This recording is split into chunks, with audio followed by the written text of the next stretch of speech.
Trump's abuse response marks #MeToo disconnect. President Donald Trump spent the weekend putting himself on the wrong side of a potential turning point in history, formed by the sudden, sharp change in how society responds to women's allegations of abuse. But by Sunday evening, there were signs his camp recognized he was on treacherous political ground, as sources told Axios that Trump believed accusations against his ex-aide Rob Porter and thought he was sick. It would not be unusual for Trump to hold two opposite opinions on an issue at once. Yet the idea that he had always been disgusted by allegations leveled against Porter by two ex-wives risked coming across as belated political spin, given his previous comments and jarring lack of empathy for the woman involved. The contradictions in the White House narrative over the Porter affair are emblematic of a chaotic few days in an administration that remains tone-deaf to a world beginning to hear the long-silenced voices of victims of sexual assault and other abuse. And again, it displays a president trashing conventions of normal West Wing behavior at a fraught political moment at home and abroad. Multiple administration officials tried a clean-up mission on political talk shows Sunday, but mostly only managed to add to the confusion. Yet Trump, who uses chaos as an instrument of power, is employing a playbook that has often served him well before, even if his decision to put himself at odds with the moment of sweeping political change is a high-risk play.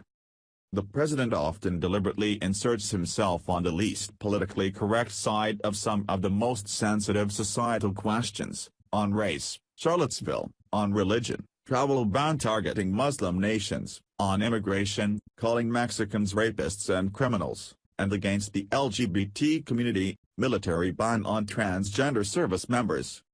Often, his strategy has worked.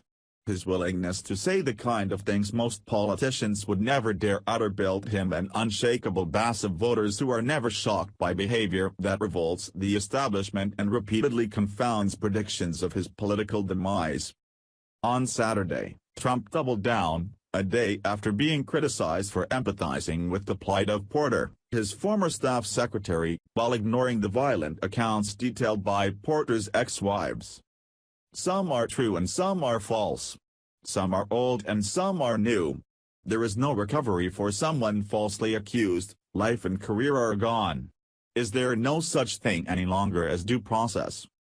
The tweet was consistent with Trump's habit of often taking the side of an accused male over sexual or physical abuse allegations rather than the alleged victims, unless the accused is Bill Clinton. It also may reflect his vulnerability as a politician who has been accused of multiple instances of sexual assault against women. But in a deeper sense, it also placed him in direct contravention of the new default societal position that has seen the testimony of women who allege assault and discrimination taken at face value, and resulted in the ostracizing of powerful men in the media, politics, business and entertainment. Possibly, Trump, in defending Porter, as he had former Fox News host Bill O'Reilly and former Alabama Senate candidate Roy Moore, was hoping to ignite a backlash against the #MeToo movement. But apart from cutting against most common definitions of decency, Trump's stand represents a dangerous political strategy, one that White House aides might have recognized in their comments to Axios. White women voted for Trump over Hillary Clinton by 9 points in 2016, but the recent CNN/SSRS survey shows him being crushed in the same voting bloc by three potential Democratic 2020 candidates, Joe Biden, Bernie Sanders or Oprah Winfrey. Women voters will be crucial in the midterm election in November and in swing states during Trump's re-election bid in 2020. The Porter episode has not just revived questions about Trump's character that could further erode his numbers among women, but exposed an administration divided against itself and put the job of Chief of Staff John Kelly in doubt. It also provoked debate about the morality of the administration itself, and the quality of the people who Trump chose to employ. That disquiet was exacerbated when it emerged Saturday that a second White House official, David Sorensen, had also resigned after being accused of domestic abuse.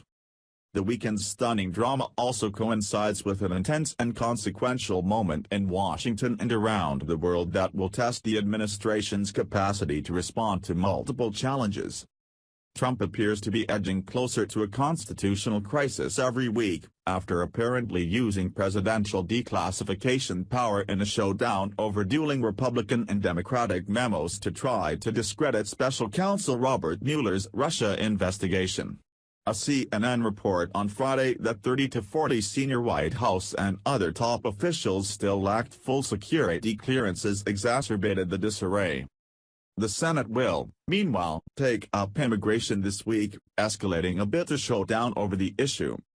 Abroad, several crises are racing to boiling point as Kim Jong-un's Olympic charm offense threatens to weaken the U.S.-South Korea alliance and as the U.S., Iran, Russia and Israel bump up against one another in the cauldron of Syria. It's often said that Trump's supporters voted for chaos. So desperate were they for changes in an establishment political system they viewed as corrupt and broken and badly in need of a shakeup. If so, they got what they wanted over the weekend, as the dizzying lurches in direction and position from the White House recalled the circus-like dysfunction that rocked the president in his first weeks in office. Senior aides to Trump told CNN last week that Kelly had known by early fall of last year that Porter was having trouble in getting a security clearance after his ex-wives claimed he had abused them.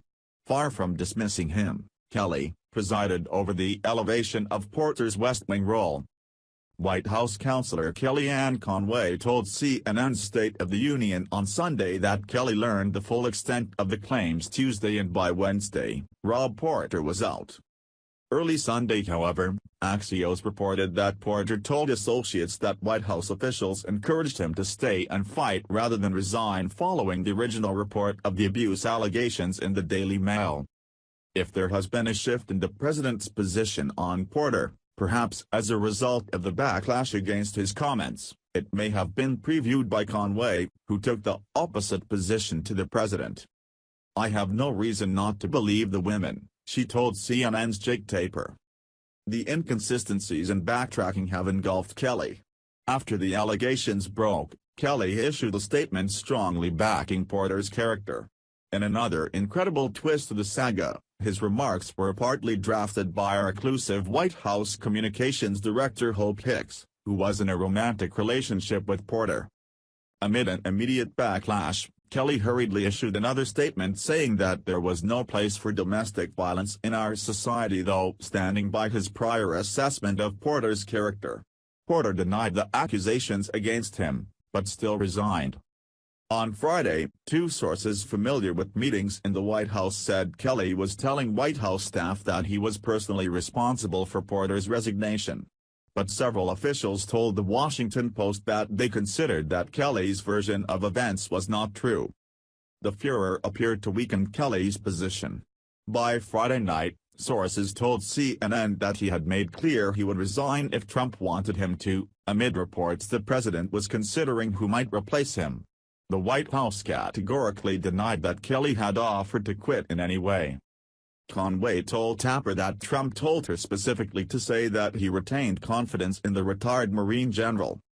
But by definition, the job of Chief of Staff is to assure seamless operation of the presidency.